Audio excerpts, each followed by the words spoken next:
Hello, this is Tanya, your holistic cancer wellness specialist, and this is Power Pantaloons podcast. Today we have Julia Contreras with us. Welcome, Julia. Thank you. Thank you. I'm happy to be here. Can you tell us what your zone of genius is? Okay, my zone of genius. Well, let's see. Let's go back 20 years when I got a master's in psychology. But as part of that, I was studying consciousness and spirituality. So I took shamanic classes as part of my degree. And I continued on in many modes of energy work that I was already working in, like Reiki. I even work with horses, equine assisted psychotherapy with kids. I became certified in clinical hypnotherapy and, Reiki master. And then I discovered shamanism through the four winds. And it is the most powerful medicine I've ever worked with. And so that's kind of where I am now. I'm in that realm.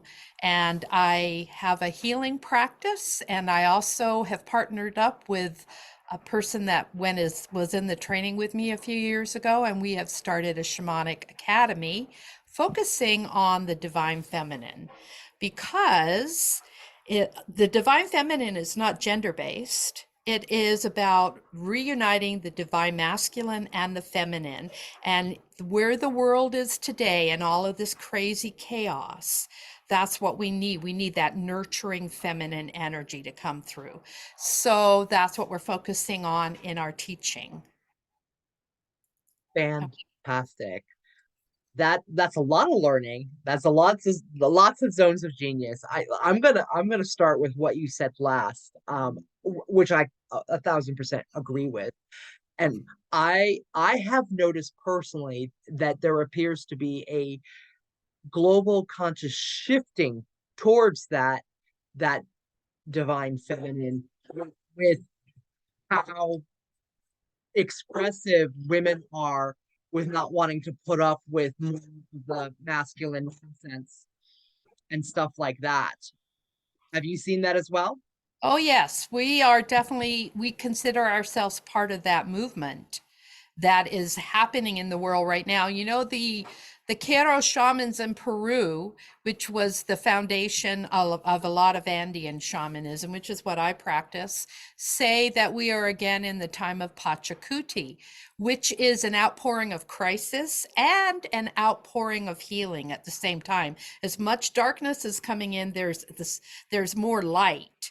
And so I focus on the light. And yes, I agree with you that there is an outpouring of the divine feminine nurturing. Yeah. I have noticed an increase in light workers and Yes. healers and community, like uh, people helping people more so than in the last 10 years. I've started to see that kind of shift. And I think we were called to this time, the light workers, because I consider myself one of those too, and healers. This is the time for us to rise and to share our gifts and to help assuage the chaos in our country and in our planet. Yeah, the masculine energy has overextended its stay, and we need a little balancing and return to center. Yeah, like it with the overconsumption, the just so much abuse Yes.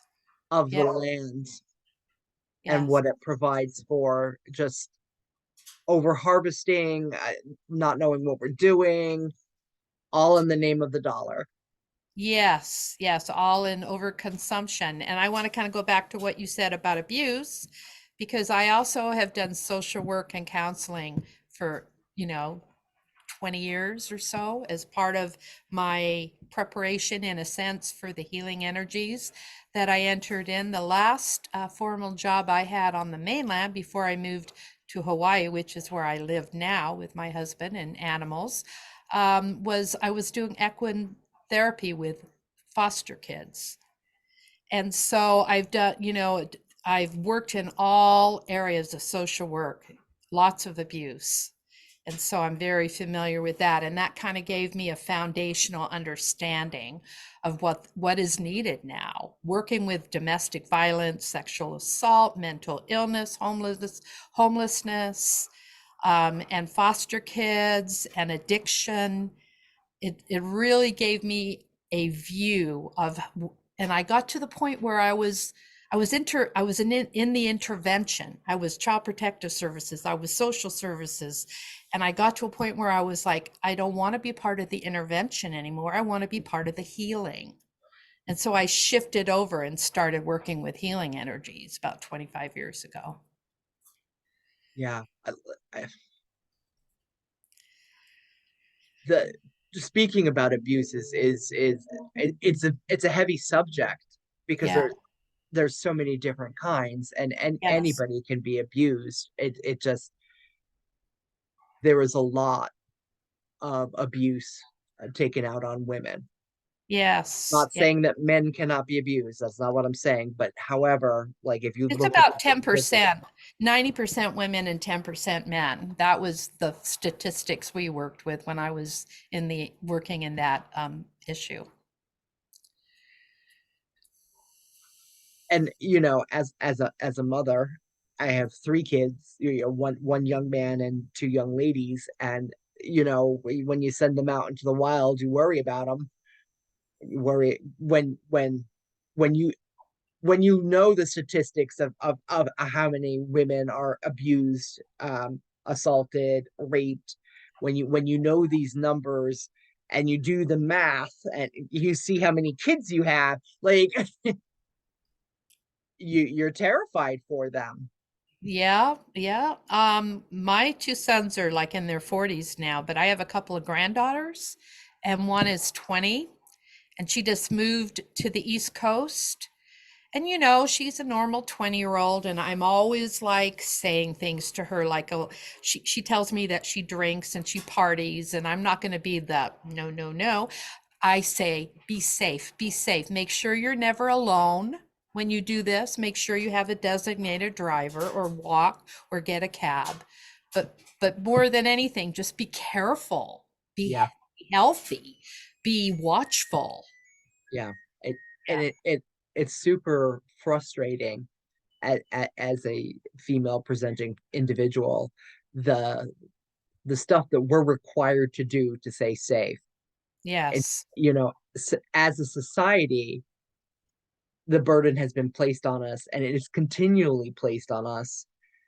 I And where's the accountability for the men presenting? You Exactly. know, Where is the accountability? And as long as we're under this immense patriarchal influence in our country and on our planet, it's not really addressed in a balanced way.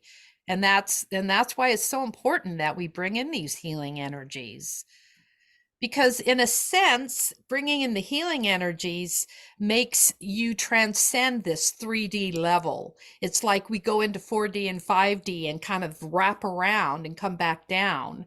So, I'm aware, I keep my awareness high of what's going on in our country politically and our world politically, but I don't forget that the real way to do healing is not to focus on that, but to bring in the light.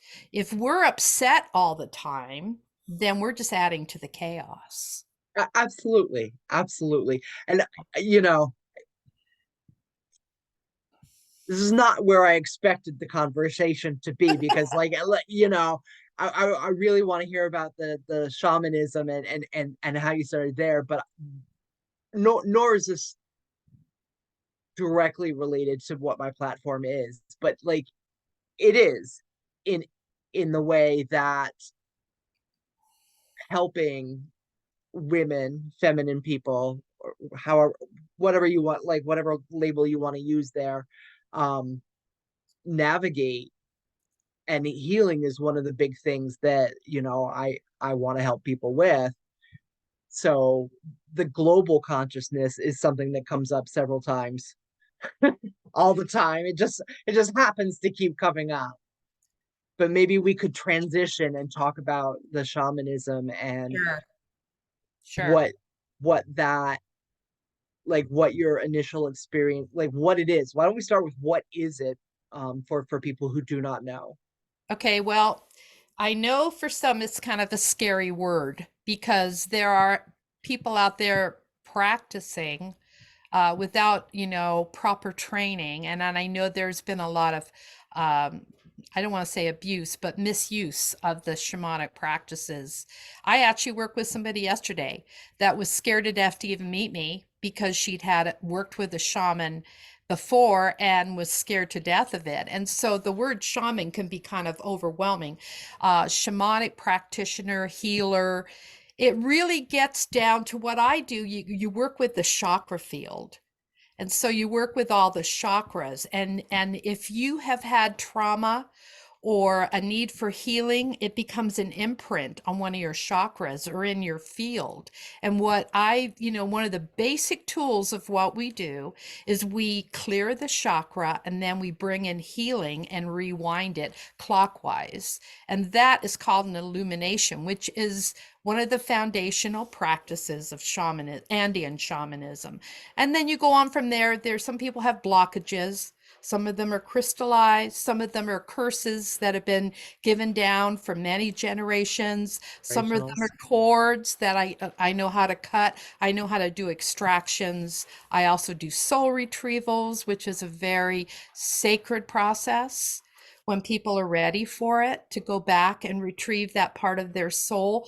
Because everybody goes through a certain amount of, I don't want to say trauma, but overwhelm might be a better word, as a child and as they're growing up and through the teens. And at some point in time, it's very possible that you split off and went a different direction from your authentic self. And so my brand, or the way I do soul retrievals, is going back and getting that authentic self and then integrating it with the self that's happening right now. And it's amazing what happens in people's lives when they reintegrate with their authentic self. And it's a sacred process. It takes an hour and a half to 2 hours. I work with certain techniques. I work with archetypes. I work with power animals. I actually, personally, I have 5 Jaguars that I work with all the time. And they're Awesome. like, they're like my buddies. They guide and direct me and help me to see in the dark and that sort of thing. Yeah, So so your guides. yeah, they are my guides. And then I work with hummingbird and serpents and eagle and condor. And then there's 3 worlds. There's the underworld, the middle world, which is where we are in the upper world. And so I work with all the guides that are associated with that. I also work with the Sophia tribe. I've done all the key codes, which is very powerful in bringing in the divine feminine into shamanism. And I also work with rites. I do the Moon Eye Key rites. I'm trained in that. Also, the Nustra Karapai rites, which are completely divine feminine rites. And so it's pretty complex. And that's why we've started an academy to teach people at different levels. And actually, when they're finished our 6-month program, after doing the 3-month program, they would be ready to start their own practice if they decide to do that. That's how many skills they'll have. That's fantastic. Yeah. Absolutely fantastic. A lot And of work. yeah, it's It's a a lot lot of of work. work. That's, you and I were talking earlier. That's why I need a certain amount of time off because it is quite intense. And so I need a lot of spaciousness in my life to reintegrate and to come to a place of higher consciousness myself after working. People don't realize how much energy it actually takes to Yes. help somebody with a healing process, whether you're doing Reiki or some other, Right. um, doing a soul retrieval, right? Whatever the activity is, does, I won't say cost because that's not the right word, but there is an energy exchange, Yes. right? Right. And people just don't realize that it's there until Right. they learn a healing modality for themselves. which I Correct. highly recommend. Absolutely learn, you know, whether you start with Reiki or just energetic healing or crystals or sound or whatever it is you choose, you know, start with one, start slow, Work with but it. start, but Yeah, start. let's start. It's one of the deepest pleasures of mine is to lead people into their healing path. Yeah. Yes. I don't Yes. believe that we need gurus anymore. We're past that. We are the guru. And so part of what I do is wake that up in people. And depending on how many blockages and imprints, unhealthy imprints they have, it can take a little while or it can be pretty fast. Absolutely. And when you're dealing with some long-term trauma, that sometimes that takes a lot longer to unravel Yeah. and clear out. I've worked with people. Seems like I get sent some really difficult cases sometimes because I'm strong and I'm not afraid and I don't enter into that realm and but I do know how to heal it. I've been sent a lot of ritual abuse cases. And one particular lady I worked on for 25 sessions. That's the longest I've ever worked on anybody. It never takes that long to come back into themselves. But she had so much ritual abuse. It was just amazing. And then, I also have worked with cancer. When I work with cancer, I have to be very careful. I don't want to give too much attention to it. It loves light. So when I work, it does, it feeds off light. So when I work with cancer people, I work with them different than I do regular people. But I worked with my daughter-in-law, and she had stage 4 colon cancer. And with before even 6 months was up, she went into remission. Now she's just taking she's taking some kind of anti-cancer drug, but she no longer receives chemo, and she's totally in remission. So it's very, and I'm not saying that's a guarantee, and I'm not saying that's the only reason it happened. Because I, encouraged her to use affirmations and to be strong and to do other things too, and she just bought right into it. She's a powerhouse.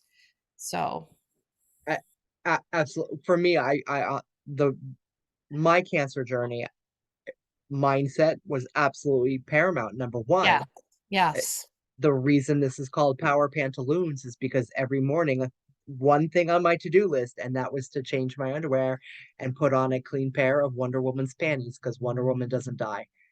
And so before I even knew about alter egos or superhero poses or any of that stuff, I was actively choosing to live every day with this visualization. And that is number one, as far as I'm concerned. Get your mind right, and everything else will fall into place. it's Second is very having important. It's very important. But even her doctor was kind of blown away that, and he was really good. He told her your mindset is the most important thing in this whole process. That's how he started her off. But he was even amazed that it happened so quickly with her. She didn't even get through the first 6 months of chemo and she was in remission. fantastic. Yeah, and stage 4. It's not like something you usually come back for that quickly, but it's possible. And and I You worked a know, lot with her in different realms and gave her gifts of different power animals that she latched onto and worked with. And that helped her a lot too. Yeah. absolutely. The second thing that I had was I made sure that my support network was on point. Nobody was mourning me while I was standing there or giving me expiration dates, which Right. does sort of tie into mindset, but you want the mindset of your support network to be on par too. And then obviously choosing the alternative wellness modalities you want to use in addition to allopathic treatment. And for me, that was aromatherapy, flower essences, grounding, dancing under the moon, I love it. detoxifying baths. I love it. I did though, like, you know, no, but I was an adult. I was allowed to do what I wanted, right? Like, and it wasn't like I had to go to work in the morning. When I say dancing, I really don't mean dancing. I mean sort of standing and wobbling around because unfortunately I didn't have a lot of strength or stamina during that time because of the very toxic chemo I was going through. Yeah, yeah, I watched the effect on her when she was getting chemo too, and I would go into the underworld and work with the Lord, the Lordess down there that I work with, and she would have me actually sometimes scrape her with a knife, scrape her chakras in the lower part of her body, and it be to get the residue of the chemo off of her chakra field. Yeah. Yeah. And Uh, I'm not against chemo. I was just delighted that she chose also to work with me. Yeah. absolutely. Like I remember my very good friend mixing up the the detoxifying mud and covering me from neck to toes in mud and then saran wrapping me Wow. and letting me sit down just to pull out all of the gook. We did that a couple of times during my journey. Like, it's weird when I look because it was 16 years ago. It's weird when I look back and the things that I remember, and as I continue to talk to people about this subject, more stuff surfaces up. It's really cool. It really is. And I love chatting with new people who have different wellness modalities. Like you're the first shaman I've had on, which I think is super awesome because the more modalities that my audience is open to, Yeah. the the easier it is for them to choose a la carte style the modalities they want to use because you intuitively know Right. what's going to work for you. You just have to learn to trust your intuition, and Absolutely. Absolutely. that's one of the first steps. And for me, like, there were no markers in my blood. There was no all of my pap smears and ultrasounds and all of the testing came back fine or inconclusive. They actually had to do a DNC to find my cancer. Wow. And when they removed my uterus, there was over 10 pounds of cancer in it. Like, it Wow. was the size of my head. Wow. There was no markers in my blood, which is something because last year I went to a blood oncologist, a hematologist, oncologist. Sometimes those words don't work right for me. And when because I was having another cancer scare and we were trying to figure out what was going on with me, it ended up being moldy vitamins. So I'm glad we figured that out. But, she's like, well, you shouldn't worry because you'll just have markers in your blood. And I'm like, I didn't have markers in the blood last time, and I had stage 3 phase 2. And the look on her face, like she literally looked like I hit her in the head with a 2x4.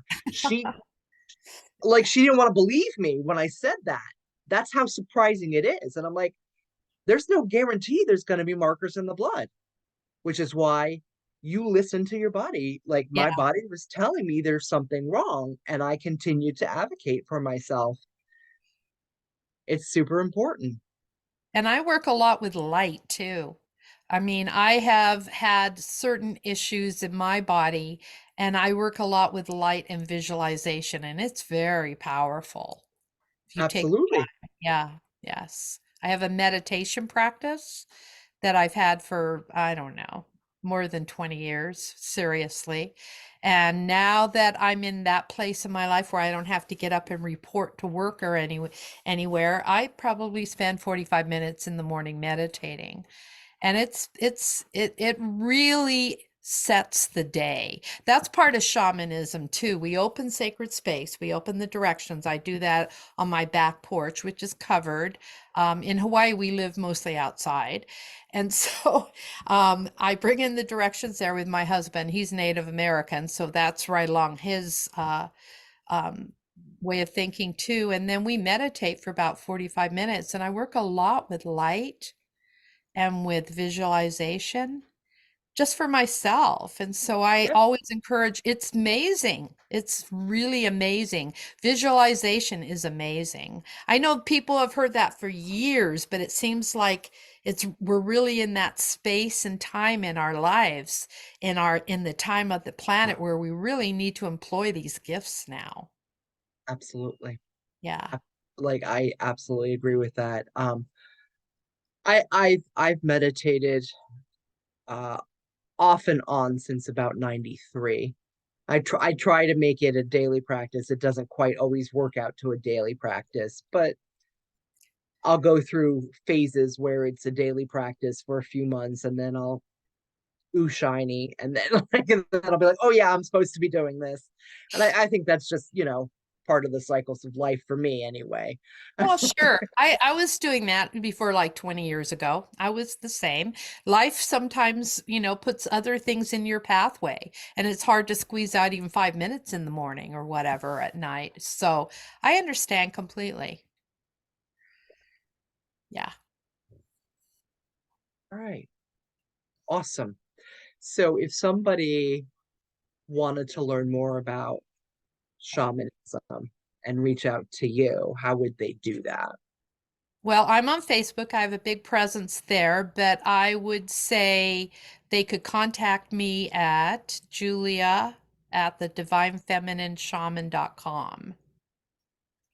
I'll Email. make sure to put that in And the show notes. And if people are really, I contact with a lot of people on Messenger.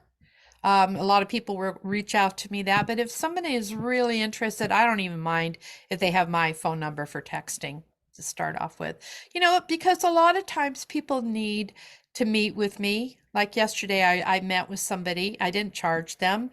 She was one that had a fear of from working, and I didn't know this, but I felt really intuitively like she needed a free session first. And she said, "Oh, I thank you so much because I had this really bad experience." So I gave her a free session so she could experience. I do that often. And then Yes, that usually gets people, okay, she's real. This is the way I feel when I'm done working with her. It's a real positive, restful feeling. And then I get a lot of clients that way. And fantastic. word of mouth for sure. Perfect. Yeah. Okay. And I do work online. 90% of what I do is online. I do work in person, but you have to be in Hawaii to work in person. Which makes it a little challenging for most Yeah, of and us. I do have a few clients that I see in person, but most of 90% is online because energy knows no boundaries. It works beautifully. Yep, Yeah. absolutely. Yeah. Yeah. I'm also a Reiki master. Love energetic healing. Yes.